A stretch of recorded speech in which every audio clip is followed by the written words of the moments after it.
நான் சமீபத்துல ஒரு டாக்குமெண்டரி பார்த்தேன். My octopus teacher. இது ஒரு ஸ்கியூபா டைவரோட கதை. அவர் பேரு கிரெய்க் ஃபாஸ்டர்.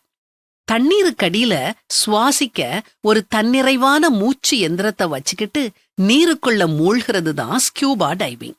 இந்த எந்திரத்தை முதுகுல மாட்டிக்கிட்டா சுதந்திரமா நீண்ட நேரம் நீருக்குள்ள மூழ்கி நீந்தலாம்.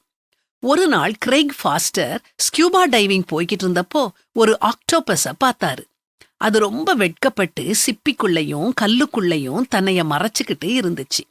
இவர் தொடர்ந்து பல வாரங்கள் அது பக்கத்துல போய் அதோட பழக ஆரம்பிச்சாரு. மெதுவா அதோட நம்பிக்கைக்கு பாத்திரமானாரு. 2 பேருக்கிடையேயும் ஒரு வினோதமான பிணைப்பு ஏற்பட்டுச்சுது. நாளடைவுல ஆக்டோபஸ் அவரை தன்னுடைய ரகசிய உலகத்துக்கு கூட்டிட்டு போச்சுது. தினமும் அவர் வரவுக்காக ஆவலோடு காத்துக்கிட்டு இருக்கும். அவரோட உற்சாகமா விளையாடும். அவர் கிளம்பும்போது ரொம்ப வருத்தப்படும். தொடர்ந்து 2 வருஷமா ஒவ்வொரு நாளும் 2 மணி நேரம் அந்த ஆக்டோபஸோட கிரெய்க் ஃபாஸ்டர் நெருக்கமான தருணங்களை செலவழிச்சாரு.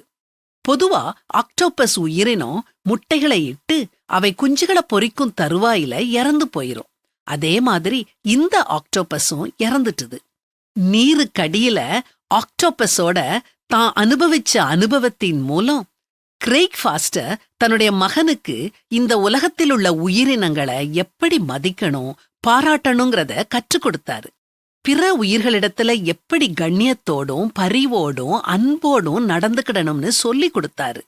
அன்றாட வாழ்க்கையில மக்கள் ஒருத்தரை பார்த்து ஒருத்தர் அலறதையும் கத்துறதையும் சண்டை போடுறதையும் ரோட்ல, கடைகள்ல, ஸ்கூல்ஸ்ல, சோசியல் மீடியாவுல பாக்குறோம்.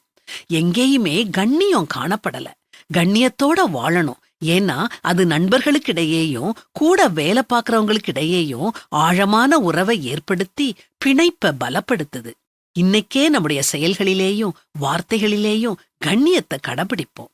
உங்களில் இருக்கிற நம்பிக்கையை குறித்து உங்களிடத்தில் விசாரித்து கேட்கிற யாவருக்கும் சாந்தத்தோடும் வணக்கத்தோடும் உத்தரவு சொல்ல எப்பொழுதும் ஆயத்தமாயிருங்கள்.